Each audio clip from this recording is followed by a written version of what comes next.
अभी हम लोग इस सभा के अंदर बिहार एसएससी का आगामी जो एग्जाम होने वाला है उसके लिए महत्वपूर्ण जीके जीएस के क्वेश्चन को देखेंगे। जो क्वेश्चन पहले एग्जाम में पूछा गया उसको भी देखेंगे और उसके संबंधित जो एक्स्ट्रा फैक्ट बनेगा उसको भी देखेंगे। इसलिए आप लोग इस क्लास के अंदर शुरू से अंत तक जरूर बने रहिएगा और एक अच्छा सा कमेंट जरूर कीजिएगा। इस क्लास को हम लोग शुरू करते हैं, अंत तक जरूर जुड़े रहिएगा। चलिए देखो क्वेश्चन क्या है। भारत में हरित क्रांति के जनक, ये पूछा गया सवाल है। भारत में हरित क्रांति के जनक, तो ध्यान रखिएगा भारत में हरित क्रांति के जनक एमएस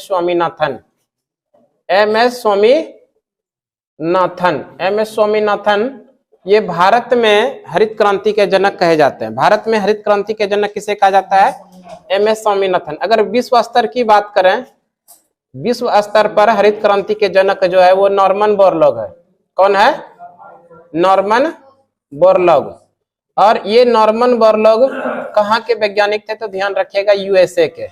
कहाँ के वैज्ञानिक थे? अमेरिका के वैज्ञानिक थे। और इसी अमेरिका वैज्ञानिक नॉर्मन बोरलॉग ने विश्व स्तर पे हरित क्रांति की शुरुआत किया है। और विश्व स्तर पे जो हरित क्रांति की शुरुआत हुआ है कब हुआ है? 1960 ईस्वी में। कब? 1960। और भारत में हरित क्रांति की जो शुरुआत हुई वो 1967, 1966 और 67, कभी कभी 67-68 भी देखने के लिए आप लोगों को मिलेगा। तो ध्यान रखिएगा भारत में हरित क्रांति के जनक कहे जाते हैं एमएस स्वामीनाथन। और विश्व स्तर पे हरित क्रांति के जनक किसे कौन कहे जाते हैं? Norman Borlaug. कहाँ के ये वैज्ञानिक हैं? अमेरिका के। कब? 1960 ईस्वी में। अगर हम लोग बात कर ले हरित क्रांति का प्रभाव सबसे अधिक किस फसल पर पड़ा, तो ध्यान रखिएगा गेहूं पर। सबसे अधिक किस फसल पर प्रभाव पड़ा है? गेहूं पर सबसे अधिक प्रभाव पड़ा है। अगर गेहूं नहीं रहे अकॉर्डिंग टू ऑप्शन तो आप मोटे अनाज को भी कर सकते हैं। गेहूं ऑप्शन में नहीं रहे तो क्या कर सकते हैं? मोटे अनाज कर सकते हैं। वैसे ये प्रश्न में भारत में हरित क्रांति के जनक एमएस स्वामीनाथन 1966-67 में शुरू हुआ है। विश्व स्तर की बात करें तो नॉर्मन बोरलॉग 1960 में यूएसए का ये वैज्ञानिक है। सबसे अधिक प्रभाव किस फसल पर पड़ा? तो ध्यान रखिएगा गेहूं पर। नेक्स्ट क्वेश्चन देखिए। नेक्स्ट क्वेश्चन देखिए, एक क्वेश्चन पूछा गया था अंतरिम सरकार से संबंधित। और अंतरिम सरकार की बात करें तो अंतरिम सरकार का जो गठन हुआ था 1946 में, यानी कि स्वतंत्रता के पहले ही अंतरिम सरकार का गठन हो गया था। और अंतरिम सरकार का जब गठन हुआ था उसमें से रेल मंत्री किसको बनाया गया था? तो ध्यान रखिएगा अरुणा आसफ अली। अंतरिम सरकार में रेल मंत्री किसको बनाया गया था? अरुणा आसफ अली। अंतरिम सरकार में रक्षा मंत्री किसको बनाया गया था? बलदेव सिंह। और अंतरिम सरकार में गृह एवं सूचना प्रसारण मंत्री, अंतरिम सरकार में गृह और सूचना प्रसारण मंत्री बनाया गया था सरदार पटेल को। यानी सरदार वल्लभ भाई पटेल को क्या बनाया गया था? गृह और सूचना प्रसारण मंत्री। जब अंतरिम सरकार का गठन हुआ था 1946 में, इस समय सरदार पटेल को कौन सा मंत्री पद दिया गया था? तो ध्यान रखिएगा उनको 2 मंत्री पद दिया गया था। एक तो गृह मंत्रालय दिया गया था और एक दिया गया था सूचना प्रसारण मंत्रालय। और उसी के साथ में याद रखिएगा उद्योग और आपूर्ति मंत्री। उद्योग और आपूर्ति मंत्रालय के मंत्री किनको बनाया गया था? जॉन मथाई को। उद्योग और आपूर्ति मंत्री किनको बनाया गया था? जॉन मथाई को। श्रम मंत्रालय की बात करें तो श्रम मंत्री किनको बनाया गया था? जगजीवन राम। नेक्स्ट क्वेश्चन आगे देख लेते हैं और भी प्रश्न संबंधित इससे आएगा, उसको देखते हैं। देखिए एक प्रश्न पूछा गया था मौर्य वंश से संबंधित। तो मौर्य वंश से कुछ इंपॉर्टेंट बात बता देते हैं। मौर्य वंश की बात करें तो मौर्य वंश के संस्थापक चंद्रगुप्त मौर्य थे। कौन थे? चंद्रगुप्त मौर्य। मौर्य वंश के संस्थापक चंद्रगुप्त मौर्य। ध्यान रखिएगा मौर्य वंश के संस्थापक कौन थे? चंद्रगुप्त मौर्य। और इस चंद्रगुप्त मौर्य ने मौर्य वंश की स्थापना किया था किनके सहयोग से? तो ध्यान रखिएगा चाणक्य या कौटिल्य या फिर विष्णुगुप्त। ये तीनों एक ही व्यक्ति का नाम है। चाणक्य, कौटिल्य यानी विष्णुगुप्त, ये इन्हीं की सहायता से चंद्रगुप्त मौर्य ने मगध की धरती पर एक नए वंश की एक शुरुआत किया था जिसका क्या नाम है? मौर्य वंश। मौर्य वंश के संस्थापक कौन है? चंद्रगुप्त मौर्य। और इसी चंद्रगुप्त मौर्य का प्रधानमंत्री था कौन? चाणक्य, कौटिल्य या विष्णुगुप्त। और इसी चाणक्य, कौटिल्य या विष्णुगुप्त का एक प्रसिद्ध पुस्तक है जिसका नाम है अर्थशास्त्र। ध्यान रखिएगा कई बार ये पूछा गया। अर्थशास्त्र पुस्तक के लेखक कौन है? अर्थशास्त्र पुस्तक के लेखक है चाणक्य, कौटिल्य या विष्णुगुप्त। ये किसके दरबार के प्रधानमंत्री थे? तो ध्यान रखिएगा, चंद्रगुप्त मौर्य के प्रधानमंत्री हुआ करते थे चाणक्य, कौटिल्य या विष्णुगुप्त। और चंद्रगुप्त मौर्य ने चाणक्य की सहायता से ही मौर्य वंश की स्थापना किया था मगध की धरती पर। नेक्स्ट क्वेश्चन देखिए, एक क्वेश्चन आया हुआ था निर्वाचन आयोग यानी चुनाव आयोग से संबंधित प्रश्न था। अगर हम लोग बात कर ले निर्वाचन आयोग यानी चुनाव आयोग, इसकी स्थापना, भारत में चुनाव आयोग का स्थापना कब हुआ था? तो ध्यान रखिएगा, चुनाव आयोग का स्थापना 25 जनवरी 1950 ईस्वी को हुआ है। भारत में निर्वाचन आयोग का स्थापना कब हुआ है? 25 जनवरी 1950। इसीलिए 25 जनवरी को मनाया जाता है मतदाता दिवस। भारत में मतदाता दिवस कब मनाया जाता है? 25 जनवरी को, क्योंकि इसी दिन निर्वाचन आयोग की स्थापना हुआ था। मतदाता दिवस कब मनाया जाता है? 25 जनवरी को। स्थापना कब हुआ था? 25 जनवरी 1950। निर्वाचन आयोग का हेडक्वार्टर कहां पर है? न्यू दिल्ली। निर्वाचन आयोग का हेडक्वार्टर है नई दिल्ली। अच्छा, निर्वाचन आयोग का प्रावधान किस अनुच्छेद में? ये भी ध्यान रखिएगा, निर्वाचन आयोग का प्रावधान किस अनुच्छेद के अंदर है? अनुच्छेद नंबर 324। अनुच्छेद नंबर 324 के अंदर निर्वाचन आयोग का प्रावधान है। ये निर्वाचन आयोग यानी चुनाव आयोग भारत में किस प्रकार से काम करती है? तो ध्यान रखिएगा, किसी भी राज्य के अंदर विधानसभा का चुनाव कराना, किसी भी राजनीतिक दल को उसको मान्यता देना या चुनाव चिन्ह आवंटित करना, ये किसका काम है? निर्वाचन आयोग यानी चुनाव आयोग का ये काम है। ठीक है, तो ये प्रश्न जो था, निर्वाचन आयोग यानी चुनाव आयोग का स्थापना 25 जनवरी 1950 को 25 जनवरी को मनाया जाता है मतदाता दिवस। हेडक्वार्टर है नई दिल्ली में। किस अनुच्छेद के अंदर है? अनुच्छेद नंबर 324। अच्छा, एक क्वेश्चन और ध्यान रखिएगा, मतदान करने के लिए न्यूनतम आयु, मतदान के लिए न्यूनतम आयु, मतदान के लिए न्यूनतम आयु, मतदान के लिए न्यूनतम आयु कितना होना चाहिए? 18 वर्ष। मतदान के लिए कितना आयु होना चाहिए? 18 वर्ष। अच्छा, मतदान के लिए न्यूनतम आयु 18 वर्ष कब किया गया? तो ध्यान रखिएगा, 61वां संविधान संशोधन 1989, 61वां संविधान संशोधन 1989 के द्वारा वोट करने के लिए न्यूनतम आयु 21 वर्ष से कम कर 21 वर्ष से कम करके कितना किया गया? 18 वर्ष किया गया। यह प्रश्न पूछा जाता है, बताइए मतदान करने के लिए न्यूनतम आयु 21 वर्ष से कम करके 18 वर्ष कब किया गया? तो ध्यान रखिएगा, 61वां संविधान संशोधन 1989 के द्वारा भारत में मतदान करने के लिए न्यूनतम आयु कितना निर्धारित किया गया? 18 वर्ष। ठीक है, मतदान करने के लिए वर्तमान समय में कितना उम्र सीमा चाहिए? न्यूनतम 18 वर्ष। कब किया गया? 61वां संविधान संशोधन 1989 के द्वारा वोट डालने के लिए न्यूनतम आयु 21 वर्ष से कम करके 18 वर्ष किया गया। नेक्स्ट क्वेश्चन देखिए। अब अगला क्वेश्चन को पढ़ने के पहले थोड़ा सा और ध्यान रख लीजिए, भारत में वर्तमान समय में मुख्य निर्वाचन आयुक्त कौन है? मुख्य निर्वाचन आयुक्त है राजीव कुमार। वर्तमान समय में भारत के मुख्य निर्वाचन आयुक्त कौन है?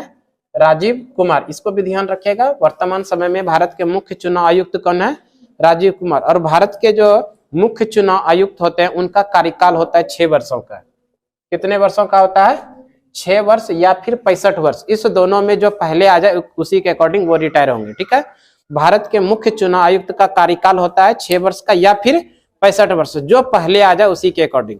और वर्तमान समय में मुख्य चुनाव आयुक्त कौन है? राजीव कुमार है। नेक्स्ट क्वेश्चन अब देखते हैं। देखिए, हम लोग देख लेते हैं प्रमुख खेलों के इंपॉर्टेंट ट्रॉफी। जैसे क्रिकेट में देख लेते हैं कौन कौन सा ट्रॉफी आता है, फिर फुटबॉल में देख लेंगे, फिर हॉकी में देख लेंगे। सबसे पहले हम लोग बात कर लेते हैं क्रिकेट से संबंधित। क्रिकेट की बात करें तो क्रिकेट खेल का जन्म कहां पर हुआ है? इंग्लैंड में हुआ है। वैसे क्रिकेट जो है भारत में सबसे लोकप्रिय खेल है। भारत में सबसे लोकप्रिय खेल क्या है? क्रिकेट। वैसे भारत का राष्ट्रीय खेल हॉकी है। भारत का राष्ट्रीय खेल क्या है? हॉकी। लेकिन सबसे लोकप्रिय खेल क्या है? क्रिकेट है। और क्रिकेट से संबंधित प्रमुख ट्रॉफी की बात करें तो याद रखिएगा रणजी ट्रॉफी। रणजी ट्रॉफी का संबंध किस खेल से है? क्रिकेट से है। देवघर ट्रॉफी का संबंध किस खेल से है? क्रिकेट से है। ईरानी ट्रॉफी का संबंध किससे है? क्रिकेट से है। सी के नायडू ट्रॉफी का संबंध क्रिकेट से है। दिलीप ट्रॉफी का संबंध किससे है? क्रिकेट। ये सभी ट्रॉफी जो है किससे संबंधित है? क्रिकेट से। सी के नायडू की बात करें तो भारतीय क्रिकेट टीम के पहले कप्तान कौन थे? सी के नायडू। भारतीय क्रिकेट टीम के पहले कप्तान कौन थे? सी के नायडू। और इसी की बेटी का नाम है चंद्रा नायडू। सी के नायडू की बेटी का क्या नाम है? चंद्रा नायडू। और चंद्रा नायडू भारतीय क्रिकेट की प्रथम महिला कमेंटेटर है। भारतीय क्रिकेट की प्रथम महिला कमेंटेटर कौन है? चंद्रा नायडू। और चंद्रा नायडू ये सी के नायडू की बेटी थी, ध्यान रखिएगा। सी के नायडू की बेटी का नाम था चंद्रा नायडू। और चंद्रा नायडू भारतीय क्रिकेट की प्रथम महिला कमेंटेटर कौन थी? चंद्रा नायडू। और उसी के साथ याद रखिएगा और दिलीप ट्रॉफी, ये सभी ट्रॉफी का संबंध किससे है? क्रिकेट से। क्रिकेट से संबंधित ट्रॉफी कौन कौन है? रणजी ट्रॉफी, देवगढ़ ट्रॉफी, ईरानी ट्रॉफी, सी के नायडू ट्रॉफी, दिलीप ट्रॉफी, ये किससे संबंधित है? क्रिकेट से। अगर हम लोग बात कर ले फुटबॉल, फुटबॉल की बात करें तो Santosh trophy, Davis cup, Merdeka cup, Rovers cup, DCM trophy, ये सभी संबंधित है किससे? फुटबॉल से। फुटबॉल को देख लेते हैं। फुटबॉल से संबंधित ट्रॉफी है, पहला याद रखिएगा Santosh trophy, Davis cup, Merdeka cup, Rovers cup और डीसीएम कप, ये किससे संबंधित है? फुटबॉल से। अगर हम लोग बात कर ले हॉकी, हॉकी इंपॉर्टेंट है। हॉकी का सबसे इंपॉर्टेंट जो कप है वो आगा खां कप है। आगा खां कप का संबंध किस खेल से है? हॉकी से है। आगा खां कप का संबंध है हॉकी से। बेटन कप हॉकी से। ध्यानचंद्र ट्रॉफी ये संबंधित है किससे? हॉकी से। हॉकी भारत का राष्ट्रीय खेल है। हॉकी, क्रिकेट और फुटबॉल, इस तीनों खेल में कितने खिलाड़ियों की संख्या होता है? 11 खिलाड़ी होते हैं। ये तीनों खेलों में कितने खिलाड़ियों की संख्या है? 11 खिलाड़ी होते हैं। नेक्स्ट क्वेश्चन देखते हैं आगे, और भी इंपॉर्टेंट प्रश्न। आपके प्रश्न में जो पूछा गया था एग्जाम में कि वृंदावन गार्डन कहाँ स्थित है? वृंदावन गार्डन, देखिए यहाँ वृंदावन गार्डन है, तो ध्यान रखिएगा ये वृंदावन गार्डन जो ये मैसूर में है। कहाँ पर है? मैसूर। यही प्रश्न पूछा गया था, वृंदावन गार्डन कहाँ पर है? वृंदावन गार्डन है मैसूर में। एक और गार्डन है, ध्यान रखिएगा, रॉक गार्डन। और ये रॉक गार्डन कहाँ पर है? चंडीगढ़ के अंदर। रॉक गार्डन, रॉक गार्डन कहाँ पर है? चंडीगढ़ के अंदर। रॉक गार्डन है चंडीगढ़ में और वृंदावन गार्डन है मैसूर के अंदर। धर्मशाला, ये पर्वतीय स्थल है धर्मशाला, हिमाचल प्रदेश के अंदर स्थित है। सॉरी, हिमाचल प्रदेश राज्य के अंदर स्थित है। धर्मशाला कहाँ पर है? हिमाचल प्रदेश के अंदर। और एक वृंदावन है, ये वृंदावन गार्डन मैसूर में है। और केवल वृंदावन पूछे तो ये कहाँ पर है? मथुरा। मथुरा किस राज्य के अंदर आता है? यूपी में। वृंदावन कहाँ पर है? मथुरा में है, यूपी में। ये मथुरा किस नदी के किनारे? तो ये भी ध्यान रखिएगा, यमुना नदी के किनारे है। मथुरा किस नदी के किनारे है? यमुना नदी के किनारे है। नवग्रह महल, नवग्रह महल कहाँ पर है? उड़ीसा में। नवग्रह महल कहाँ पर है? उड़ीसा। अगर उड़ीसा की बात करें तो उड़ीसा के सीएम का नाम आप लोग यहाँ पर बताइए और गवर्नर का नाम बताइए। उड़ीसा के सीएम और गवर्नर दोनों का नाम बताइए। आगे है सूर्य मंदिर। सूर्य मंदिर की बात करें, सूर्य मंदिर, सूर्य मंदिर इसी का दूसरा नाम है कोणार्क सूर्य मंदिर, यानी ब्लैक पैगोडा। सूर्य मंदिर कहाँ पर है? कोणार्क सूर्य मंदिर, ये है उड़ीसा के अंदर। इसका जो निर्माण करवाया गया है गंग वंश के शासक नरसिंह देव प्रथम के द्वारा। कोणार्क सूर्य मंदिर का निर्माण किसने किया है? गंग वंश के शासक नरसिंह देव प्रथम ने। किस राज्य के अंदर है? उड़ीसा के अंदर है। इसी कोणार्क सूर्य मंदिर का दूसरा नाम क्या है? Black pagoda. और वैसे ये जो हम प्रश्न अभी थोड़ा देर पहले पूछे थे, उड़ीसा के सीएम का नाम और गवर्नर का नाम, तो ध्यान रखिएगा उड़ीसा के जो सीएम है वो है सीएम नवीन पटनायक। नवीन पटनायक, नवीन पटनायक यहाँ के सीएम है और गणेशी लाल यहाँ के गवर्नर है। ध्यान रखिएगा, गणेशी लाल ये मुख्यमंत्री और गवर्नर है कहाँ के? उड़ीसा के। नेक्स्ट क्वेश्चन देख लेते हैं हम लोग, और भी है प्रश्न। देखिए नेक्स्ट क्वेश्चन क्या है? मनुष्य के नेत्र पर बना प्रतिबिंब, मनुष्य के आंख पर जो प्रतिबिंब बनता है वो किस प्रकार का? तो ध्यान रखिएगा वास्तविक बनता है, और वास्तविक के साथ साथ में क्या होता है? उल्टा होता है। ध्यान रखिएगा, मनुष्य के नेत्र पर बना प्रतिबिंब वास्तविक और उल्टा। अच्छा, हमारे मनुष्य के शरीर में जो नेत्र है, इस नेत्र में एक पार्ट है जिसका नाम है रेटिना। रेटिना का क्या काम है? रेटिना का काम है किसी भी प्रतिबिंब पर्दे पे प्रतिबिंब के तरह, प्रतिबिंब जो बनता है वो किसके द्वारा बनता है? इसी रेटिना के द्वारा। और आइरिस का क्या काम है? आइरिस का काम है कि किसी भी रंग को रंग निर्धारित करना, यानी कि मनुष्य कोई भी वस्तु को देखकर रंग बता सकता है कि ये रंग लाल है, हरा है, काला है, वो किसके द्वारा? इसी आइरिस के द्वारा। और मनुष्य के शरीर में जो आंख है, इस आंख में कॉर्निया भी होता है। हाँ, कॉर्निया का क्या काम? कोई व्यक्ति अगर नेत्र दान करता है तो नेत्र दान में कौन सा पार्ट दिया जाता है? कॉर्निया ही दिया जाता है। ठीक है, एक क्वेश्चन और ध्यान रखिएगा, मनुष्य के नेत्र, ये जो नेत्र है देखने का न्यूनतम जो जगह होता, जगह स्थल होना चाहिए, वो कितना स्थान होता है 25 सेंटीमीटर। न्यूनतम दूरी जो है स्पष्ट दर्शन के लिए न्यूनतम दूरी कितना होना चाहिए 25 सेंटीमीटर। और अधिकतम का तो कोई अंत नहीं है, अधिकतम अनंत देखा जा सकता है, लेकिन न्यूनतम के लिए कितना होना चाहिए 25 सेंटीमीटर। मनुष्य के नेत्र पर बना प्रतिबिंब कैसा आता है, वास्तविक और उल्टा आता है। रेटिना का क्या काम होता है, रेटिना का काम होता है प्रतिबिंब तैयार करना, है ना। आइरिस का क्या काम है, आइरिस का काम है रंग का निर्धारण करना। कॉर्निया का क्या काम है, किसी व्यक्ति को अगर आप नेत्रदान करना है तो उसमें कौन सा पार्ट दिया जाता है, कॉर्निया दिया जाता है। और मनुष्य के नेत्र पर बना जो प्रतिबिंब होता है बस माना कि जो स्पष्ट दिखाई देता है उसका न्यूनतम दूरी कितना होना चाहिए 25 सेंटीमीटर होना चाहिए। अधिकतम के लिए तो अनंत है। नेक्स्ट क्वेश्चन देखिए। अब देखिए एक प्रश्न पूछा गया था तापमान से संबंधित, तापमान मापने के कितने स्केल हैं, तो ध्यान रखिएगा तापमान मापने के कितने स्केल है, 5 स्केल है। सेल्सियस ये भी आप पढ़े हैं, केल्विन ये भी पढ़े हैं, फ़ारेनहाइट ये भी पढ़े हैं, रोमर और रॉकिन। इस तरह से ध्यान रखिएगा तापमान मापने के कितने स्केल हैं, 5 स्केल हैं। कौन कौन, सेल्सियस है, केल्विन है, फ़ारेनहाइट है, रोमर है और रॉकिन है। अगर तापमान का एसआई मात्रक की बात करें तो तापमान का एसआई मात्रक केल्विन होता है। तापमान का मापने की एसआई इकाई क्या होता है, केल्विन। एसआई मात्रक क्या होता है, केल्विन। तापमान का एसआई मात्रक होता है केल्विन। वैसे तापमान मापने का जो कुल स्केल है वो कितने हैं, 5 स्केल है। सेल्सियस है, केल्विन है, फ़ारेनहाइट है, रोमर है और रॉकिन है। नेक्स्ट क्वेश्चन देखिए। नेक्स्ट क्वेश्चन क्या है, देखिए एक प्रश्न पूछा गया था विटामिन ए की कमी से होने वाला रोग, विटामिन ए की कमी से होने वाला रोग कौन सा है, रतौंधी। कौन सा रोग है, रतौंधी।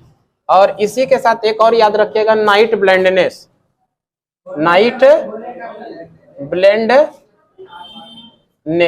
नाइट ब्लाइंडनेस भी किसके कमी से होता है, विटामिन ए की कमी से। अच्छा विटामिन ए की बात करें तो विटामिन ए सबसे अधिक किस में पाया जाता है, विटामिन ए सबसे अधिक पाया जाता है गाजर में, सबसे अधिक पाया जाता है गाजर में। विटामिन ए का रासायनिक नाम, विटामिन ए का रासायनिक नाम क्या है, रेटिनॉल। विटामिन ए का रासायनिक नाम क्या है, रेटिनॉल। अगर हम लोग विटामिन की बात करें, केवल विटामिन, विटामिन, तो ये विटामिन का खोज किसने किया है, विटामिन का खोज किया है फंक ने। विटामिन का खोज किसने किया है, फंक। और विटामिन का जो प्रकार है वो ध्यान रखिएगा ए बी सी डी ई और के। और इस बी में कई इसका बेटा भी है, B1 B2 B3 ऐसा है ना, B12। तो ध्यान रखिएगा विटामिन का जो प्रकार है ए बी सी डी ई और के। इसमें ध्यान रखिएगा विटामिन बी और सी, विटामिन बी और सी किसमें घुलनशील है, विटामिन बी और सी जल में घुलनशील है। किसमें घुलनशील है, जल में। बाद बाकी ए डी ई के ये किसमें घुलनशील है, वसा में, यानी लिपिड के अंदर। ए डी ई के किसमें घुलनशील है, वसा में। और बी और सी जो है किसमें घुलनशील है, जल में। गई भैंस पानी में, गई भैंस, भैंस देखिए बी और सी किसमें गई, जल में, पानी में। तो बी और सी किसमें घुलनशील है, जल में। बाद बाकी जितना भी विटामिन है किसमें घुलनशील है, वसा में, यानी लिपिड के अंदर। ध्यान रखिएगा लिपिड। बाद बाकी सभी किसमें घुलनशील है, वसा में। विटामिन कितने प्रकार के हैं, vitamin A B C D E और के। बी का बच्चा भी है, B1 B2 B3 B4, इस तरह से B12, ये भी ध्यान रखिएगा। ए बी सी डी और ई और के ये विटामिन है। इसमें से बी और सी जो है किसमें घुलनशील है, जल में। बाद बाकी विटामिन जो है वो किसमें घुलनशील है, लिपिड के अंदर, यानी वसा के अंदर। नेक्स्ट क्वेश्चन देखिए, भारत यूएनओ का सदस्य कब बना। क्वेश्चन क्या है, भारत यूएनओ का सदस्य कब बना। अच्छा अगर हम लोग सबसे पहले बात कर लेते हैं यूएनओ, संयुक्त राष्ट्र संघ, संयुक्त राष्ट्र संघ की बात करते, इसका स्थापना कब हुआ है, 24 अक्टूबर 1945 को संयुक्त राष्ट्र संघ की स्थापना किया गया है। और संयुक्त राष्ट्र संघ की स्थापना का मुख्य उद्देश्य क्या था, अंतरराष्ट्रीय स्तर पर शांति कायम स्थापित करने के लिए। और इसका जो स्थापना किया गया था द्वितीय विश्व युद्ध के तुरंत बाद किया गया था, यानी 24 अक्टूबर 1945 ईस्वी को संयुक्त राष्ट्र संघ की स्थापना किया गया था। संयुक्त राष्ट्र संघ की अंग की बात करें तो कुल कितने अंग है, 6 अंग है। कुल अंगों की संख्या कितने हैं, 6। और इस 6 अंग में से सबसे बड़ा अंग जो है वो महासभा है। क्या है सबसे बड़ा अंग, महासभा। 5 अंगों का हेडक्वार्टर कहां पर है, ध्यान रखिएगा, न्यूयॉर्क। 5 अंगों का हेडक्वार्टर है न्यूयॉर्क के अंदर। बाकी एक जो है जिसका जो अंतरराष्ट्रीय न्यायालय, ध्यान रखिएगा, अंतरराष्ट्रीय न्यायालय का हेडक्वार्टर कहां पर है, दी हेग के अंदर। और ये दी हेग किस देश के अंदर है, नीदरलैंड। ध्यान रखिएगा, अंतरराष्ट्रीय न्यायालय का हेडक्वार्टर दी हेग के अंदर है। बाद बाकी 5 जो अंग है उसका हेडक्वार्टर कहां पर है, न्यूयॉर्क। वैसे ये जो प्रश्न पूछा गया है, भारत यूएनओ का सदस्य कब बना, यानी कि भारत जो है संयुक्त राष्ट्र संघ का सदस्य कब बना, तो ध्यान रखिएगा, भारत संयुक्त राष्ट्र संघ का जो अंग बना 1945 में। कब बना है, 1945 में। इसलिए इस प्रश्न का जो सही आंसर होगा 1945। भारत यूएनओ का सदस्य कब बना, 1945 ईस्वी में भारत यूएनओ का सदस्य है। नेक्स्ट क्वेश्चन देखते हैं हम लोग। देखिए नेक्स्ट क्वेश्चन पूछा गया था पंचशील समझौता से, कि पंचशील समझौता किन 2 देशों के बीच हुआ है। तो ध्यान रखिएगा, पंचशील समझौता जो है भारत और चीन के बीच में हुआ है। भारत और चीन के बीच में पंचशील समझौता कब हुआ, यह भी ध्यान रखिएगा, 1954 ईस्वी में।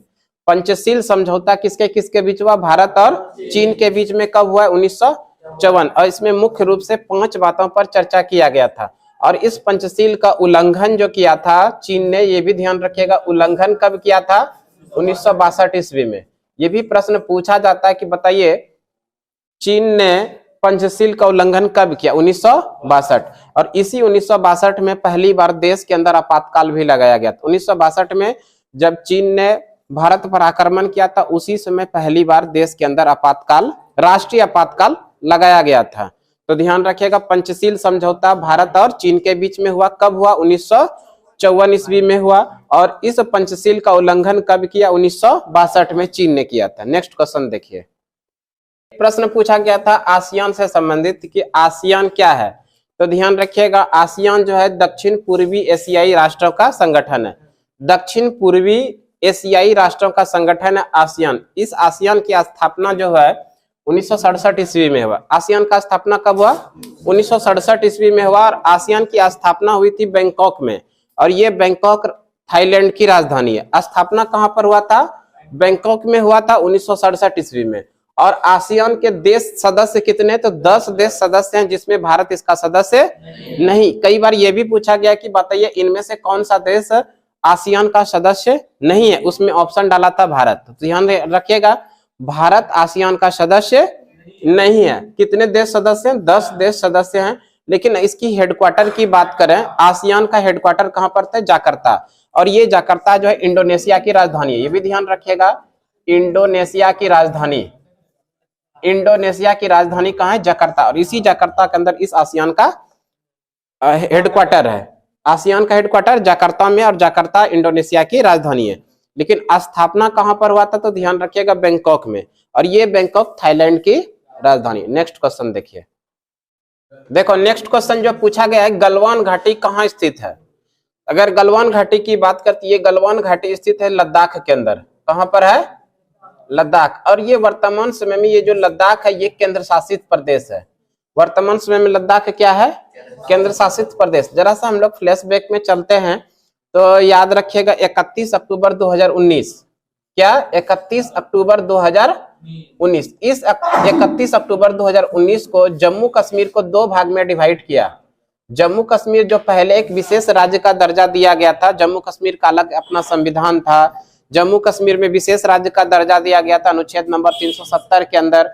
और वहां पर कोई भी व्यक्ति की नागरिकता के लिए अनुच्छेद 35A दिया गया था। वो सारे चीजों को समाप्त किया गया। और उसके स्थान पे 31 अक्टूबर 2019 को जम्मू कश्मीर को 2 भाग में डिवाइड किया, एक तो जम्मू कश्मीर, दूसरा लद्दाख। और इस दोनों को किसके अंदर रखा, यूटी, यूनियन टेरिटरी, यानी कि दोनों को केंद्र शासित प्रदेश के अंदर रखा। तो जम्मू कश्मीर के अंदर से अनुच्छेद 370 समाप्त कर दिया गया, अनुच्छेद नंबर 35A समाप्त कर दिया गया। अब भारत के लोग, किसी भी राज्य के लोग हैं, वहां पर जाके जमीन आप खरीद सकते हैं, अस्थायी निवास आप कर सकते हैं। ये कब समाप्त किया, 31 अक्टूबर 2019 को। तब से 31 अक्टूबर 2019 को ही जम्मू कश्मीर को 2 पार्ट में डिवाइड किया, एक तो जम्मू कश्मीर, दूसरा लद्दाख। इस लद्दाख के अंदर दो ही जिला है, एक तो लेह है, दूसरा कारगिल है। ठीक है, इस लद्दाख के अंदर कितना जिला है? लेह और दूसरा कारगिल। और इस दोनों जम्मू कश्मीर और लद्दाख इस तरह से दो यूनियन टेरिटरी बना, यानी कि एक केंद्र शासित बना जम्मू कश्मीर और दूसरा बना लद्दाख। और ये जम्मू कश्मीर के अंदर में विधानसभा होगा, जबकि लद्दाख के अंदर विधानसभा नहीं होगा। तो इस तरह से ध्यान रखिएगा। अब वर्तमान समय में भारत में कितने केंद्र शासित प्रदेश हो गए हैं? 8 यूटी है। और स्टेट की बात करें कितने स्टेट है? 28। लेकिन ये जो प्रश्न पूछा गया था, क्या पूछा गया था? गलवान घाटी कहाँ स्थित है? तो ध्यान रखेंगे लद्दाख। और लद्दाख वर्तमान समय में क्या है? केंद्र शासित प्रदेश है। लद्दाख के अंदर दो ही जिला है, एक तो लेह है, दूसरा कारगिल है। नेक्स्ट क्वेश्चन देखिए। अब देखो नेक्स्ट क्वेश्चन क्या पूछा गया था? नेपाल में गणतंत्रात्मक राज्य की स्थापना कब हुआ? नेपाल की बात करें, ये नेपाल की राजधानी कहां पर है?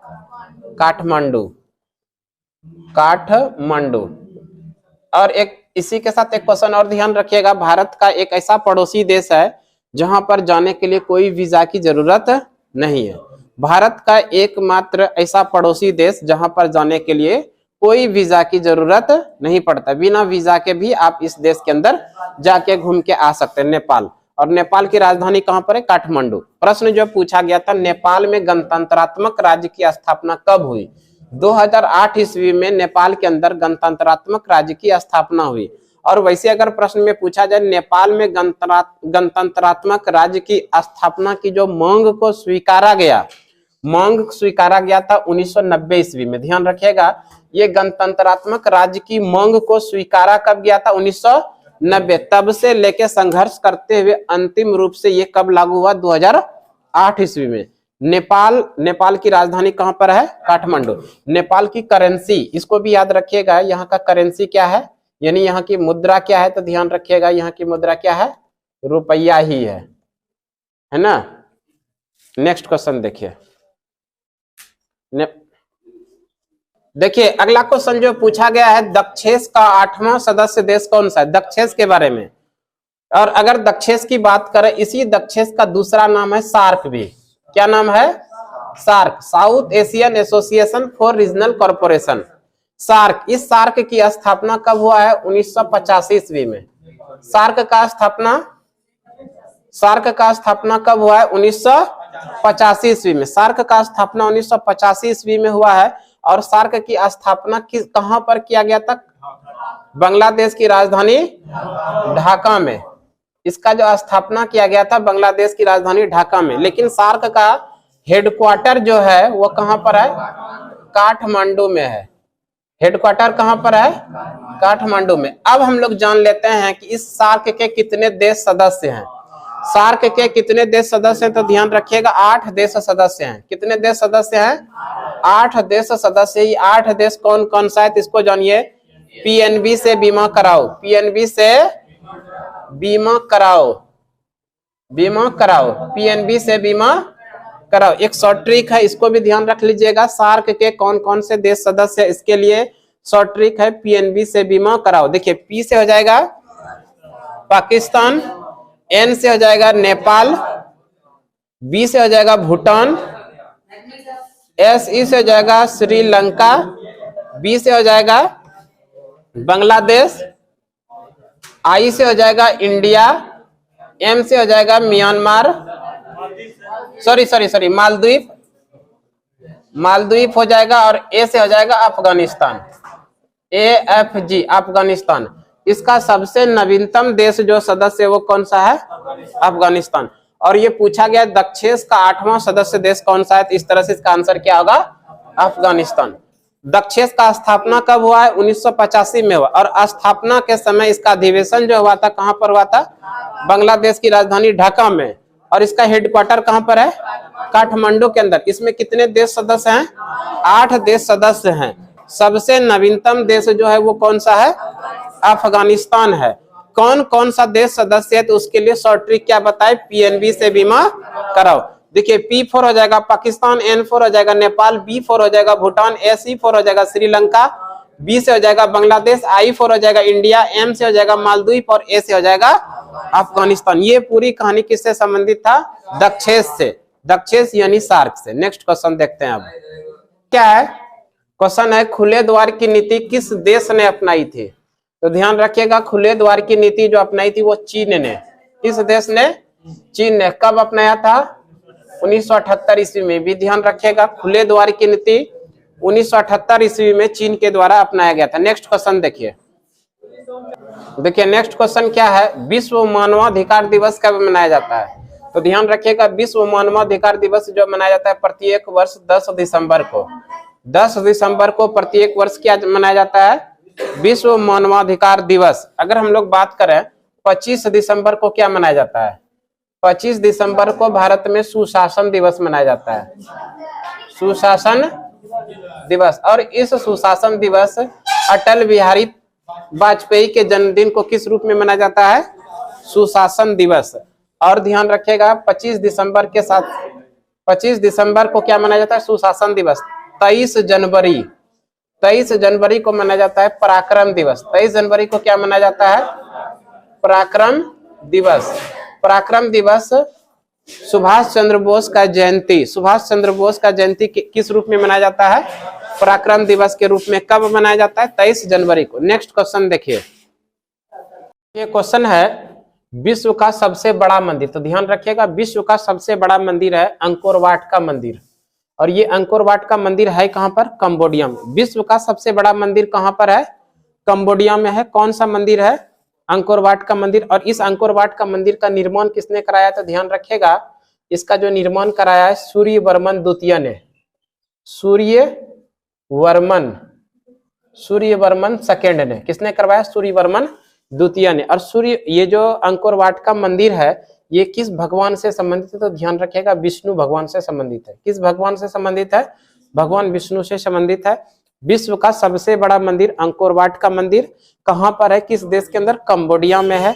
इसका निर्माण किसने करवाया? तो ध्यान रखिएगा, सूर्यवर्मन द्वितीय ने करवाया। किस भगवान से समर्पित है? तो भगवान विष्णु को समर्पित है। नेक्स्ट क्वेश्चन देखिए। एक क्वेश्चन है, जलियांवाला बाग हत्याकांड से संबंधित। जलियांवाला बाग हत्याकांड कब हुआ था? तो ध्यान रखिएगा, जलियांवाला बाग हत्याकांड 13 अप्रैल 1919 ईस्वी को। अच्छा, ये भी ध्यान रखिएगा, जलियांवाला बाग ये किस शहर में है? तो अमृतसर में। जलियांवाला बाग कहां पर है? अमृतसर में है। अच्छा, जलियांवाला बाग हत्याकांड हुआ क्यों? इसके बारे में थोड़ा डिटेल जान लीजिए। ये बात है 1919 का। 1919 की बात है। 1919 में भारत में एक अधिनियम आया था जिसका नाम है रॉलेट एक्ट। एक अधिनियम आया था जिसका क्या नाम है? Rowlatt act. इस रॉलेट एक्ट को भी ध्यान रखिएगा, रॉलेट एक्ट इसी का दूसरा नाम है काला कानून। इसी का दूसरा नाम क्या है? काला कानून। और इसी का एक और नाम है नो अपील, नो दलील नो वकील का कानून। नो वकील का कानून। इसमें क्या होता था, किसी भी व्यक्ति को बिना जुर्म किए, बिना अपराध किए पकड़ के जेल के अंदर बंद कर दिया जाता था। इसी का क्या नाम है? काला कानून, यानी रॉलेट एक्ट। ये भारत में कब आया था? 1919 में। इसी के विरोध में भारत के क्रांतिकारी नेताओं ने मिलकर जलियांवाला बाग के अंदर 13 अप्रैल 1919 को एक आम सभा आयोजित किया था। और इसी आम सभा पर आकर अंग्रेजों ने गोली चला दिया, जिससे जलियांवाला बाग हत्याकांड के नाम से जाना जाता है। गोली जो चलाई थी, ये भी ध्यान रखिएगा, गोली चलाया था, गोली चलाने वाला अधिकारी जो था, गोली चलाया था जनरल डायर ने। किसने चलाया था? जनरल डायर ने गोली चलाया था, जबकि आदेश दिया था जनरल ओ डायर ने। गोली चलाने का आदेश किसने दिया था? General O Dyer. दोनों अलग अलग है। जनरल ओ डायर ने गोली चलाने का आदेश दिया था, जनरल ओ डायर। और इस जलियांवाला बाग हत्याकांड जब हुआ तो इसी जलियांवाला बाग हत्याकांड की जांच के लिए एक समिति बनाया गया, जांच समिति। और ये समिति का नाम है हंटर समिति। कौन सा समिति बनाया गया जांच के लिए? हंटर समिति। ध्यान रखिएगा, जलियांवाला बाग हत्याकांड की जांच के लिए किस समिति को बनाया गया था? तो हंटर समिति। जलियांवाला बाग हत्याकांड के बाद रविंद्रनाथ टैगोर ने सर की उपाधि अंग्रेजों को वापस कर दी। कौन सी उपाधि? सर की उपाधि अंग्रेजों को वापस कर दी, ध्यान रखिएगा। जलियांवाला बाग हत्याकांड के बाद रविंद्रनाथ टैगोर ने सर की उपाधि अंग्रेजों को वापस कर दिया। जलियांवाला बाग हत्याकांड की जांच के लिए कौन सा समिति बनाया गया? हंटर समिति। जलियांवाला बाग हत्याकांड में जो गोली चलाया था किसने चलाया था? जनरल डायर ने गोली चलाया था, जबकि आदेश दिया था किसने? जनरल ओ डायर ने। जलियांवाला बाग जलियांवाला बाग जो किस शहर में है? तो अमृतसर के अंदर। अब देखते हैं नेक्स्ट क्वेश्चन। देखिए क्वेश्चन क्या है, हीराकुंड बांध किस राज्य में है? हीराकुंड बांध किस राज्य में, ये पूछा गया है। हीराकुंड जो बांध है ये उड़ीसा में है। कहां पर है? उड़ीसा में। और हीराकुंड बांध किस नदी पर, ये भी ध्यान रखिएगा। उड़ीसा, ये जो नदी है महानदी। हीराकुंड बांध किस नदी पर है? महानदी। हीराकुंड जो बांध है भारत की सबसे लंबी बांध है। भारत की सबसे लंबी बांध, सबसे लंबी बांध कौन सी है? हीराकुंड बांध। ध्यान रखिएगा। हीराकुंड बांध किस राज्य में है? उड़ीसा में है। किस नदी पर है? महानदी पर है। और हीराकुंड बांध जो है भारत की सबसे लंबी बांध है। नेक्स्ट क्वेश्चन देखिए, नेक्स्ट क्वेश्चन अगला। नेक्स्ट क्वेश्चन क्या है? क्वेश्चन जो है, भारत में उपभोक्ता कानून अधिनियम कब बना?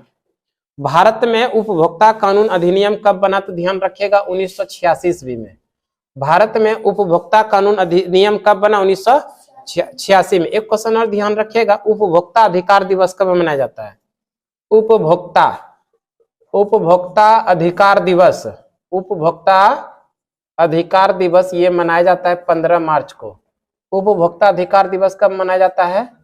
15 मार्च को। इसको भी ध्यान रखिएगा, उपभोक्ता अधिकार दिवस मनाया जाता है 15 मार्च। नेक्स्ट क्वेश्चन देखते हैं हम लोग। देखिए क्वेश्चन जो पूछा गया है, भारत का वित्तीय राजधानी, भारत का वित्तीय राजधानी कहा जाता है मुंबई को। भारत का वित्तीय राजधानी किसको कहा जाता है? मुंबई। अच्छा, भारत की राजधानी केवल पूछे, भारत की राजधानी, भारत की राजधानी नई दिल्ली। ध्यान रखिएगा, भारत की राजधानी कहां पर है? नई दिल्ली। अच्छा, भारत की राजधानी नई दिल्ली कब बनी? तो ध्यान रखिएगा 1912 ईस्वी में भारत की राजधानी नई दिल्ली बनी, है ना। भारत की राजधानी नई दिल्ली कब बनी? 1912। अच्छा एक बात बताइए आप लोग, भारत की राजधानी नई दिल्ली तो 1912 में बना, लेकिन नई दिल्ली के पहले भारत की राजधानी कहां थी?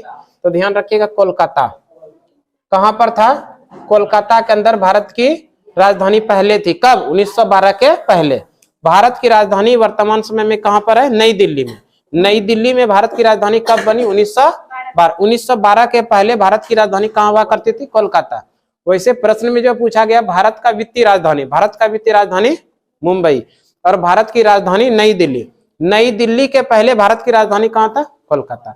भारत की राजधानी नई दिल्ली कब बना? 1912 में। नेक्स्ट क्वेश्चन देखिए।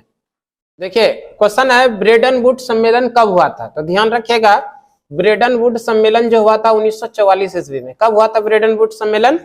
44 में हुआ था। और इसी ब्रेडन वुड सम्मेलन के द्वारा दो बड़ी अंतरराष्ट्रीय संस्था का स्थापना हुआ था। एक तो विश्व बैंक, ध्यान रखिएगा, एक क्या हुआ था? विश्व बैंक। और दूसरा आईएमएफ, दूसरा आईएमएफ इंटरनेशनल मॉनेटरी फंड, इसी को बोलते हैं अंतरराष्ट्रीय मुद्रा कोष। अंतरराष्ट्रीय मुद्रा कोष, अंतरराष्ट्रीय मुद्रा कोष, अंतरराष्ट्रीय मुद्रा कोष। इस दोनों संगठन का स्थापना, इस दोनों संगठन का स्थापना किसके द्वारा हुआ था? ब्रेडन वुड सम्मेलन के द्वारा हुआ था। और ये ब्रेडन वुड सम्मेलन हुआ कहां पर था? तो ध्यान रखिएगा वाशिंगटन डीसी, वाशिंगटन डीसी। ये वाशिंगटन डीसी अमेरिका की राजधानी है।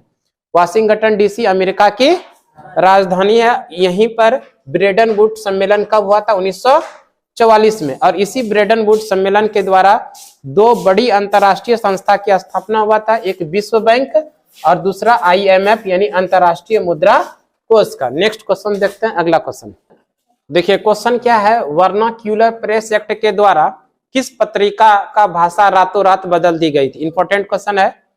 वर्नाक्यूलर प्रेस एक्ट के द्वारा किस पत्रिका का भाषा रातों रात बदल दी गई थी? तो ध्यान रखिएगा अमृत बाजार पत्रिका, अमृत बाजार पत्रिका, अमृत बाजार पत्रिका, अमृत बाजार पत्रिका का भाषा रातों रात बदल दी गई थी। देखो ये समझ